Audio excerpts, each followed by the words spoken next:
उनसे पूछा कि आपको आंसू क्यों आ रहे हैं? तो बोल रहे हैं कि मेरे को बेलू को देख के आंसू नहीं, मेरे को उस आदमी पर दुख हो रहा है कि उसने बेलू को देखकर अपने पाप बढ़ा रहे हैं। संतों की मान में भी दया है, जैसे माँ अपने बच्चे को मारती है सिर्फ उसके सुधार के लिए, वैसे ही संत करते हैं। नारे नारे। अच्छा है, बहुत अच्छा।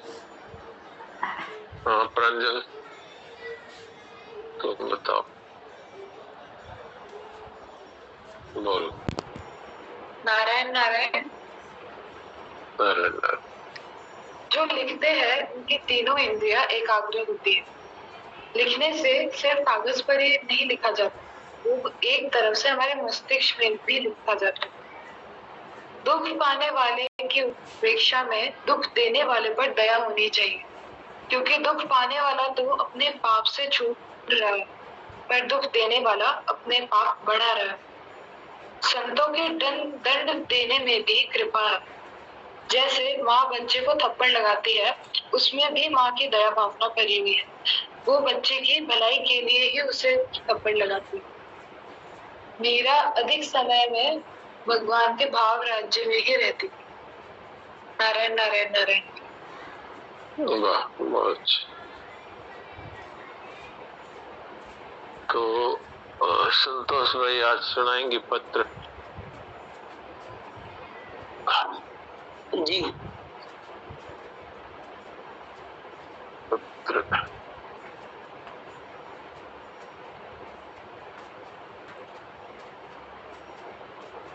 पत्र सुनाए? हाँ सुनाइए। पत्र 59 जी। पाते भाग 1 पेज 37। हाँ सुनाइए। राम राम। सभी अवस्थाओं से अतीत चिन्मय धाम विहारिणी सर्वदा शांत तथा प्रसन्न हो। चित्त में दबी हुई उद्विग्नता निकल जाने दो। विश्लेषण करने को कोई आवश्यकता नहीं है। उद्विग्नता को सहयोग मत दो, बस यही उसके मिटाने का उपाय है। मूक सत्संग रूपी अस्त्र चित्त के समस्त दोषों का संहार करने में समर्थ है। चित्त के व्यापार को उसी भांति देखो जिस प्रकार होने वाली वर्षा को अथवा उदय होने वाले सूर्य को देखती हो। तुम नहीं मानती हो कि मैं सूर्य के रूप में उदय हो रही हूँ या बरसा रही हूँ, पर यह स्पष्ट जानती हो कि यह सब किसी और की सत्ता से हो रहा है। मैं तो केवल देख रही हूँ, वह भी कब तक, जब तक देखने की रुचि है। देखने की रुचि कब तक है? जब तक अंतर्दृष्टि उदय नहीं। उसके उदय होने का साधन है देखे हुए से सहयोग न रखना। सहयोग न रखने की सामर्थ्य तभी आती है जब साधक सहज भाव से अपने को उस अनंत के समर्पित कर देता है। समर्पित भाव है, अभ्यास नहीं है। अतः एक बार हो जाने पर सदैव के लिए हो जाता है।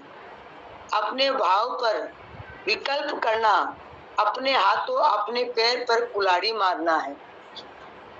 ठीक है, ये एक पैरा ही अभी इससे बात करते हैं। ये देवकी माता ने पत्र लिखा है सनातन जी को ऐसी स्थिति में जबकि उसके मन में बहुत उथल पुथल हो रही है।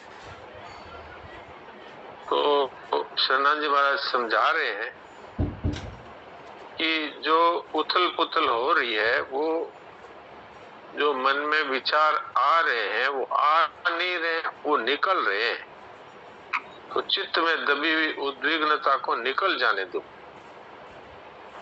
जितने भी हमारे चित्त में मन में जो बातें आती है वो आती नहीं है, वो जो घटना हुई है उस घटना के विषय में जो बातें हो रही है उस समय में वो घटना है नहीं, तो उसका जो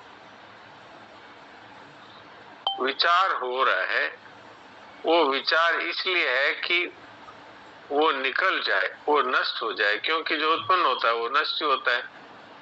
तो ये विचार उत्पन्न हुआ है तो नष्ट भी होगा, तो इसको निकल जाने दो।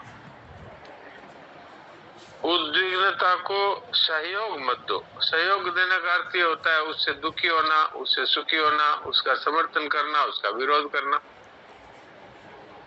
कोई विचार आया तो ये क्यों आया, ये क्यों आया, ये नहीं आना चाहिए, इसको हटाओ हटाओ, ये उसका विरोध हुआ।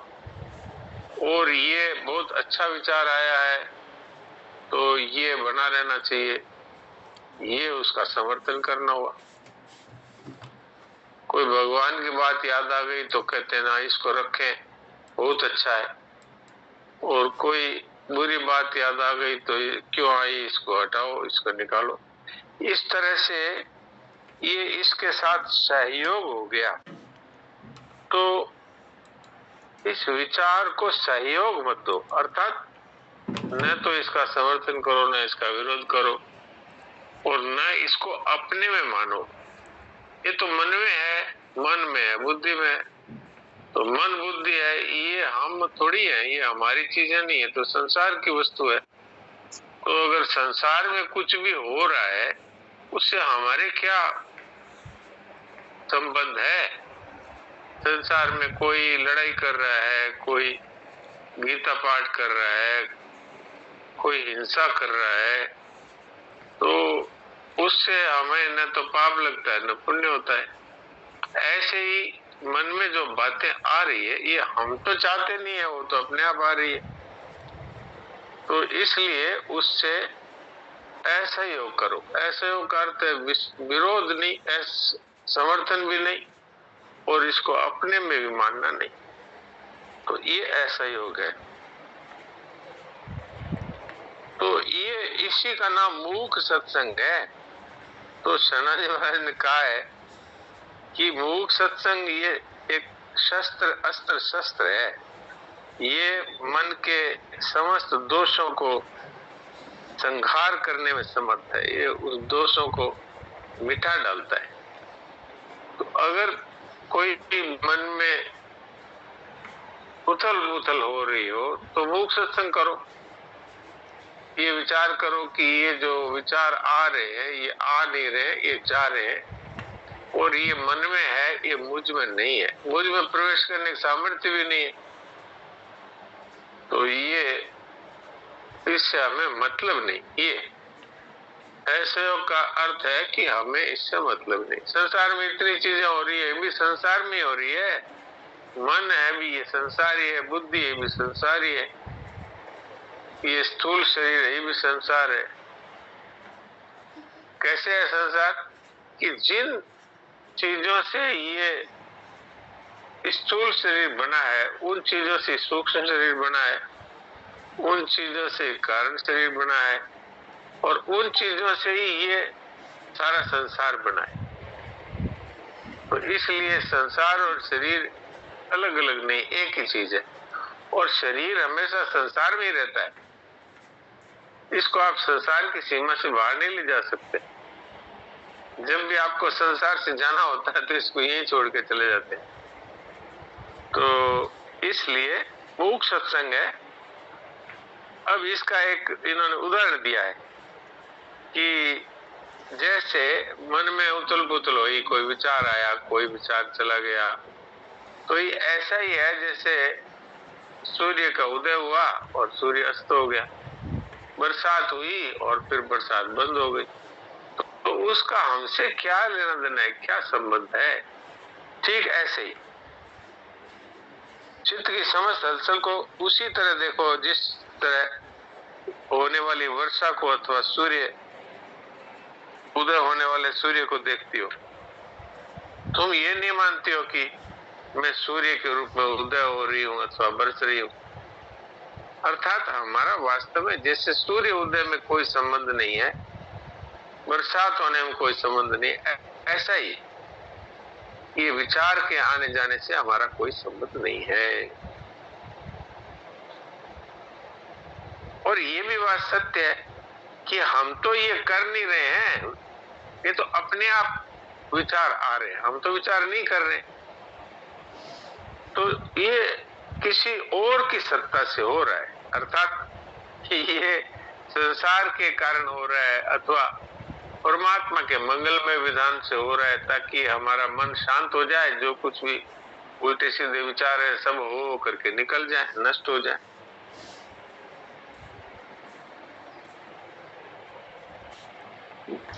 मैं तो केवल इसको देख रही हूँ, और वो भी कब तक, जब तक देखने की रुचि है। और रुचि भी कब तक है, जब तक अंतर्दृष्टि उदय नहीं हुई है। ये संसार को देखने की रुचि कब तक होती है, जब तक मनुष्य अपने स्वरूप में जिसकी दृष्टि नहीं पड़ी, अर्थात मैं इनसे अलग हूँ, मैं चेतन हूँ, ये सब के सब चित्त भी जड़ है, चित्त में होने वाले विचार भी जड़ है। इस तरह से जब इनसे अलग अपने आप को समझ लें, तब तक ही ये इनको देखने की, मिटाने की अथवा रखने की रुचि रहती है। तो ये अंतर्दृष्टि उदय होने का क्या साधन है? ये है मूक सत्संग, अर्थात देखे हुए, सुने हुए, विचार हुए इससे सहयोग न रखना, अर्थात असहयोग करना। तो एक तो ये उपाय है। दूसरा उपाय है अपने आप को भगवान के शरण में डाल देना, वो भक्ति का उपाय, और ये विवेक वाला उपाय है। तो चाहे हम विवेक वाला उपाय अपनाएं, और विवेक वाले उपाय में हमारे अगर कठिनता लगती हो तो सहज भाव से अपने को उस परमात्मा के समर्पित कर देना। हे प्रभु, मैं आपकी शरण हूं। ये समर्पण है, ये कोई अभ्यास नहीं है कि हे प्रभु मैं आपका हूं, मैं आपका हूं, मैं आपका हूं, मैं आपका हूं। इस तरह रटने की बात नहीं है। जैसे हमने मान लिया कि हम संसार के हैं, ऐसे ही हमने इसको स्वीकार कर लिया कि हम परमात्मा के हैं। संसार से हमारा कोई संबंध नहीं है, केवल सेवा करना है संसार की। न तो ये अपना है, न अपने लिए है, न हमें इससे कुछ चाहिए। वास्तव में शरीर के लिए तो चाहिए, आप स्वयं के लिए आपको क्या चाहिए? स्वयं आप परमात्मा के चेतन से पूर्ण है, तो आपको अपने लिए कुछ नहीं चाहिए। तो कामना का नाश हो गया, अपने लिए कुछ नहीं चाहिए तो कामना का नाश हो गया, और अपना कुछ नहीं है तो ममता का नाश हो गया। इसके बाद मैं कुछ नहीं हूं, इसका अनुभव हो जाएगा। मैं परमात्मा का चेतन अंश हूं। इसके बाद में परमात्मा में अपनी एकता है। जिस तरह एक बूंद है समुद्र में, अगर वो बूंद ये सोचे कि मैं समुद्र का एक अंश हूं, तब तक वो अभी अपने आप को समुद्र से अलग मान रही है।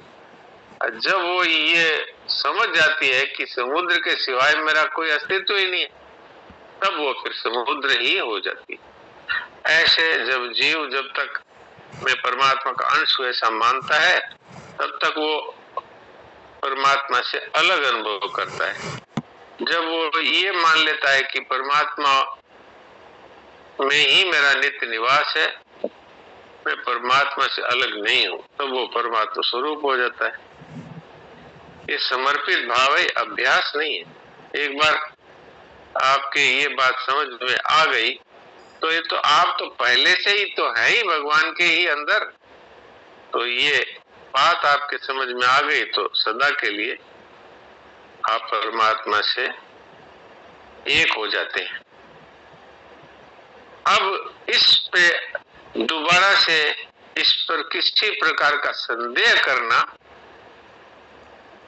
कि मैं भगवान का अंश हूं कि नहीं हूं पता नहीं, मैं संसार का हूं, मैं तो शरीर का हूं, इस तरह का विकल्प करना अथवा संदेह करना, ये शरणाजी जी महाराज कहते हैं अपने हाथों से अपने पैरों पर कुल्हाड़ी मारना है। तो ये जो बातें अभी हमने पढ़ी, इसका थोड़ा खुलासा जैसा मैं समझ पाया आपकी सेवा में रख दिया। अब इसमें अगर किसी का कोई प्रश्न हो तो प्रश्न कर सकते हैं, और नहीं तो फिर हम लोग एक कहानी सुनेंगे और उसके बाद देवकी जी से कहेंगे कि वो शरणानंद जी महाराज के अमृत वचन सुनाए।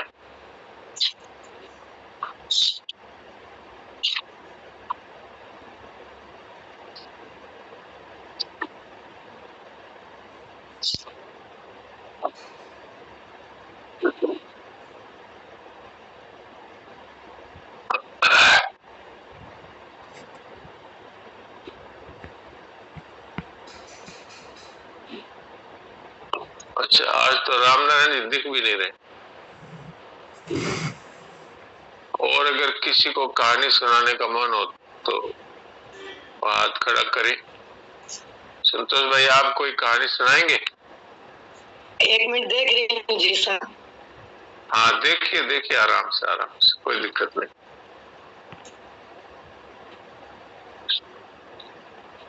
नारायण नारायण नारायण।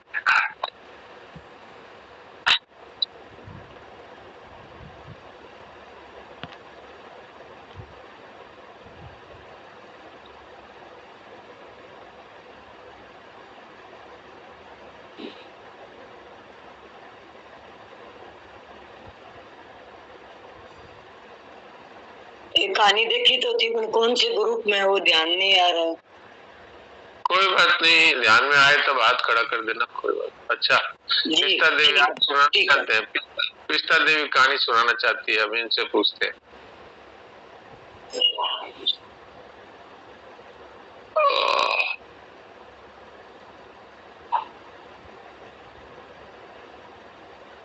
हाँ पिस्ता देवी, आप सुनाइए। आप अपना माइक खोल लीजिए, माइक को टच करेंगे तो खुल जाएगा। नारायण नारायण नारायण नारायण नारायण नारायण नारायण। हाँ नारायण नारायण, सुनाइए। दो दोस्त थे, दोनों बढ़िया थे, दोनों दोस्त बढ़िया थे दोनों। तो एक के नुकसान लग गया काम में, बिजनेस में। तो वो दूसरे अपने दोस्त से उधार ली तो वो एक दिन लेने गया कि मेरे पैसे आपके पास हो गए तो मेरे को पैसे दे दो। तो वो बढ़िया बोला कि अभी तो मेरे पास हुआ नहीं है पैसा, मेरा पैसा होगा तो मैं तेरे को जल्दी लुटा दूंगा। तो बोलो कोई बात नहीं, दोनों की मित्रता अच्छी थी। बोला कोई बात नहीं, पर एक बात मानो, मेरा भी जी नहीं टिकता है किसी का ऋण लेके। मेरा ये कुत्ता है, ये बहुत समझदार है। आप ये कुत्ते के सहारे मैं इस घर में जीता हूँ। मेरा कुत्ता सब मेरे को सुविधा देता है, तो इस कुत्ते को ले जाओ। वो पढ़ा लिखा था कुत्ता। ठीक है, जब मैं पैसा लौटाऊंगा तो मेरा कुत्ते की सावधानी रखना, मैं वापस ले आऊंगा। बोला अच्छा ठीक है। वो कुत्ते को लेके चला गया सेठ। अब वो कहीं जाता तो साथ लेके जाता। वो कुत्ते को भी विश्वास नहीं करता था दूसरों का। तो एक दिन एक जंगल में गए, वो गया घूमने गया जंगल में। तो प्यास लगी बहुत जोर से, प्यास लगी तो आसपास में देखा पानी नहीं, कहीं पानी नहीं। तो एक दरख्त नीचे बैठ गया। दरख्त के ऊपर एक सांप था। तो जहर होता है वो सफेद होता है कि, तो उससे वो टप टप टप टप पानी गिर रहा था। तो वो सेठ बोला ये पानी आ रहा है ऊपर से, कोई अंडी या कोई घड़ा भरा हुआ है तो उसे टपक कर आ रहा है, तो तेरा तो गुजारा हो जाएगा। तो तू इसके नीचे गिलास लगा दे। तो वो गिलास लगाया, उसमें टप टप टप टप वो पानी आने लगा।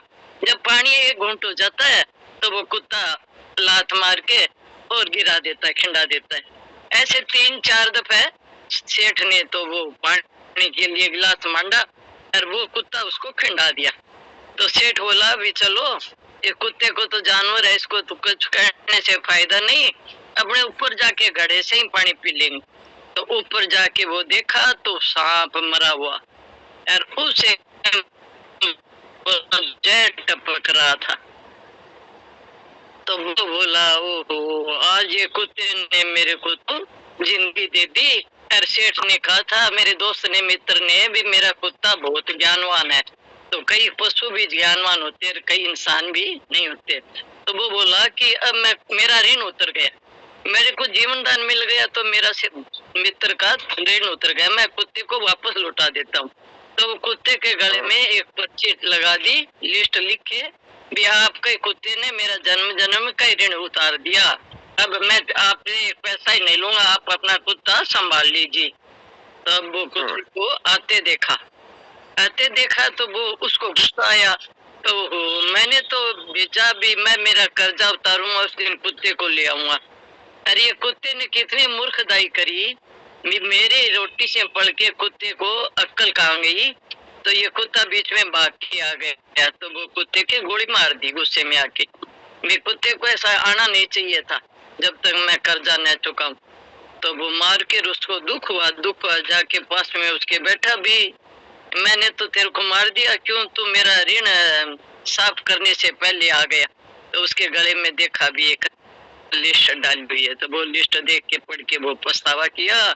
कभी जो जतन पहले सोच के करो तो पीछे पछताना नहीं पड़ा। जब कुत्ते ने तो इतना अच्छा किया भी, उसका वो ऋण उतार दिया, तो वो कुत्ता सेठ उसका लौटा दिया, तो लेकिन वो कुत्ते को मार दिया। तो जो पहले अब वो पछता रहे भी, जो पहले किया जतन फिर पाछे पछताए, फिर पाछे पछताने से क्या हो। ये छोटी सी कहानी कोई ये कहानी है,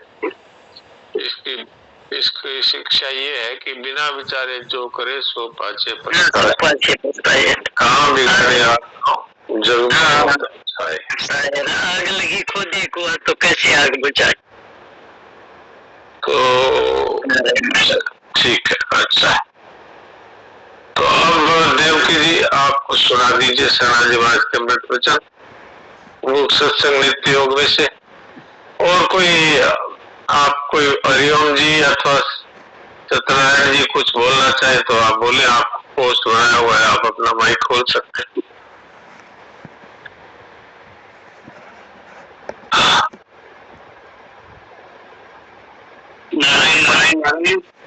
मैंने पत्र पढ़ा था, तब तक तो दाइमा जी आए थे कि नहीं, मैं तो देखा नहीं इनको, नहीं पढ़ा। आज थोड़ा देरी से जुड़े आप। हाँ, 5 मिनट देरी हो गई थी मेरे को, लेकिन मैंने आपका ये पूरा वो संघ के बारे में पूरी बात सुनी है, बहुत अच्छा लगा। और ये जो माता जी ने भी जो कहानी सुनाई, ये बहुत प्रेरणादायक कहानी थी, मुझे बहुत अच्छी लगी। और बहुत अच्छा, तो बहुत अच्छा लग रहा है। ठीक है, मेरे को तो सुनना बहुत अच्छा लगता है, क्योंकि पहले सत्संग में बातें बहुत ही गंभीरता से होती हैं और बहुत अच्छी होती है। तो ठीक है, प्रणाम। हाँ देवकी जी कुछ सुना दीजिए। बात सुन रही थी, कामना पूर्ति और अपूर्ति का परिणाम समान है, अर्थात दोनों ही दशाओं में प्राधीनता ही रहती है। लोग मानव की मानव को स्वभाव से प्रिय नहीं है, प्राधीनता प्रिय नहीं है। इस कारण निष्कामता से सत्संग होता है। निष्कामता स्वयं धर्म है, शरीर धर्म नहीं। इस पर बात चल रही थी। हाँ, तो निष्कामता तो स्वधर्म ही है, हम खुद निष्काम होते हैं, शरीर बेचारा क्या निष्काम होगा, ये तो आडमर से बड़ी मलबूत्र है। तो वास्तव में तो निष्काम तो हम स्वयं होते हैं, तो निष्कामता स्वधर्म है, ये शरीर धर्म थोड़ी है। जी वस्तुएं परस्पर एक दूसरे के संकल्प पूर्ति मात्र में हेतु है, पर सभी वस्तुएं पर प्रकाश एवं परिवर्तनशील है। संसार की समस्त वस्तुएं हैं, उनमें नित्य परिवर्तन हो रहा है। पर प्रकाश का मतलब होता है कि इसमें जो सत्ता है ना, वो भगवान की है। इनका खुद का प्रकाश नहीं है, ये खुद की सत्ता नहीं है। खुद में न बल है, न बुद्धि है, न योग्यता है। तो मनुष्य सोचता है ना, मैं बड़ा विद्वान हूँ, मैं बड़ा अच्छा वक्ता हूँ, मैं बड़ा अच्छा गायक हूँ, तो ये उसका मूर्खता है। ये वास्तव में केवल परमात्मा के ही गुण है जो हम लोगों में प्रकाशित होते हैं। और इसका प्रमाण क्या है? प्रमाण ये है कि बड़ा से बड़ा बुद्धिमान है, उसका अगर मस्तिष्क का एक पेज ढीला हो जाए तो उसकी बुद्धि और उसकी डिग्री सब धरी रह जाती है, कुछ नहीं। मैं कई बार ये उदाहरण देता हूँ, एक वकील साहब है जो 1 घंटा कोर्ट में खड़े होकर बहस करने के लिए 1 लाख रुपए लेते हैं, लेकिन जब उनका दिमाग का एक स्क्रू ढीला हो जाता है तो उनको अपने बेटे बेटियों का नाम भी याद नहीं। अब वो कहाँ गई डिग्री, कहाँ गई योग्यता, कहाँ गई वो वकालत। तो ये सब संसार है, ये पर प्रकाश है, अर्थात ये भगवान के द्वारा प्रकाशित है। जास सत्यता ते जड़ माया भास सत्य, ये सत्य दिखती है कुछ नहीं, ये तो भगवान का ही प्रकाश है सब में।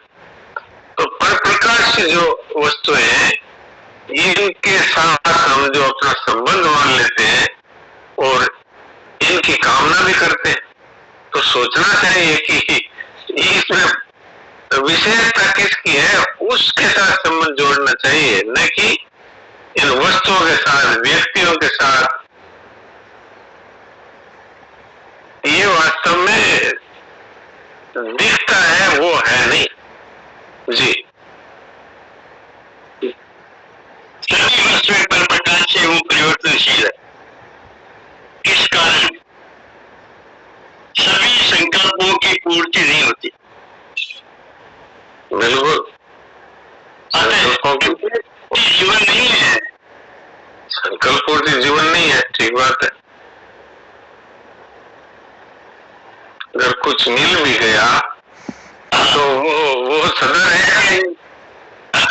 रहेगा नहीं। तो अगर उसी को ये धन है, यही मेरा जीवन है ऐसा मान लिया, तो धन जाने के बाद पता है कैसे रोता है वो, हाय मैं मर गया।